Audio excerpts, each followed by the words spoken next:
یہ وہ مقام افسوس ہے جس پر اقبال نے بھی فرمایا کہ اس راز کو اب عورت کی بصیرت ہی کرے فاش، مجبور ہیں معذور ہیں مردان خرد مند، کیا چیز ہے آرائش و قیمت میں زیادہ، آزادی نسواں کہ زمرد کا گلو بند۔ آپ کہتے ہیں کہ میں بھی معذور ہوں، میں نہیں لکھ سکتا، عورت کی اپنی بصیرت اس بات کا فیصلہ کرے کہ اس کے حق میں زیادہ قیمتی کیا ہے، حیا اور اس کا جو پروٹوکول ہے، زمرد کا گلو بند جو اسلام نے اسے پہنایا ہے، وہ تاج زیادہ قیمتی ہے یا آزادی زیادہ قیمتی ہے جو یورپ کی طرف دیکھ کر یہ حاصل کرنا چاہتی ہے؟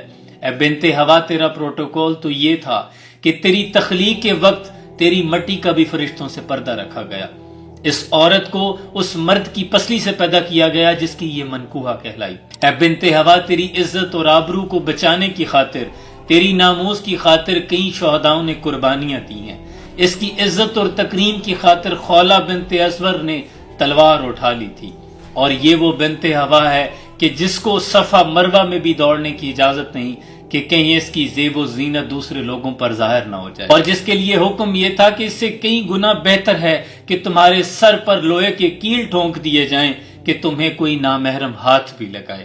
یہ فرمان مصطفیٰ صلی اللہ علیہ وآلہ وسلم ہے کہ تمہیں کوئی نامحرم دیکھے نہ تمہیں چھو سکتا ہے، لیکن آج وہی بنت ہوا آج سرے بازار اپنی زیب و زینت تو کیا اسے نامحرم ہاتھ پکڑ کر مہندی لگا رہے ہیں۔ تمہاری یہ شان نہیں تھی، تمہاری تو رول ماڈل حضرت شفا بنت عبداللہ ہیں، ام المومنین حضرت سیدہ جویریہ ہیں، سیدہ ختیجہ ہیں، سیدہ عائشہ ہیں، فاطمۃ الزہرا سلام اللہ ہیں۔ وہ فاطمۃ الزہرا سیدہ پاک ہیں کہ روز محشر اس ہولناک دن میں جب لوگوں کو نفسا نفسی کا عالم ہوگا، تمام انبیاء بھی کھڑے ہوں گے، تمام ملائکہ کھڑے ہوں گے، تمام امتیں کھڑی ہوں گی، گناہوں کے دفتر بھی بند ہو چکے ہوں گے، لیکن پھر بھی حکم ہوگا کہ تمام لوگ اپنی نظریں جھکا لیں، سیدہ پاک کا گزر ہونے والا ہے۔ تمہاری رول ماڈل تو ہماری اسلاف کی خواتین تھی، جی آج تم نے کن کو کاپی کرنا شروع کر لیا ہے؟ ایک طرف فلسطین کی بچیاں دیکھو جن پر صبح و شام بمباری ہو رہی ہے، جو نہیں جانتی کہ صبح کس حالت میں اٹھیں گی، رات کو حجاب پہن کے سوتی ہیں کہ کوئی نامحرم صبح ہمیں مردہ حالت میں بھی بے حجاب نہ دیکھ لے۔ تمہاری رول ماڈل تو وہ خواتین ہیں۔ ام خلاد کو یاد کرو، میدان جنگ میں آپ کا جوان لخت جگر شہید ہو گیا، کسی نے آ کر خبر دی کہ اماں تیرا جوان بیٹا فوت ہو گیا ہے، آپ نے اپنی چادر کو سنبھالا، حجاب کیا، دوڑتی ہوئی میدان جنگ پہنچی۔ اس ماں کے بارے میں سوچیں جس کا جوان لخت جگر شہید ہو گیا ہو، اسے خبر پہنچے، اس پر کیا قیامت ٹوٹتی ہے، لیکن آپ نے پھر بھی اپنی چادر کو سنبھالا۔ جستے خاکی کے لیے، لاشے کے لیے کبھی اس طرف جاتی ہیں، کبھی اس طرف جاتی ہیں، کسی نے آ کر کہا کہ اماں تیرا بیٹا فوت ہو گیا ہے تو پھر بھی چادر کو سنبھالے ہوئے ہے، تو آپ نے کیا تاریخی جملہ کہا؟ آپ نے فرمایا میرا بیٹا فوت ہوا ہے، میری حیات تو فوت نہیں ہو گئی۔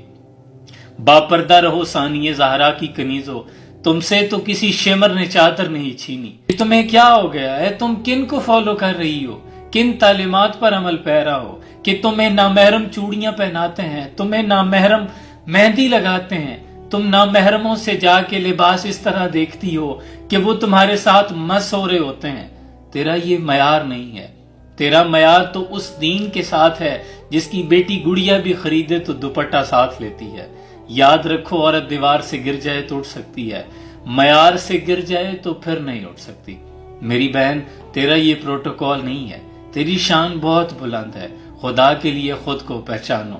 تمہاری زیب و زینت وہی ہے جو اسلام نے فرمائی ہے، تمہاری آزادی صرف اتنی ہے جو اسلام نے دی ہے، وہی تمہارا پروٹوکول ہے۔ اللہ سمجھنے کی توفیق عطا فرمائے۔ سلام پہنچے۔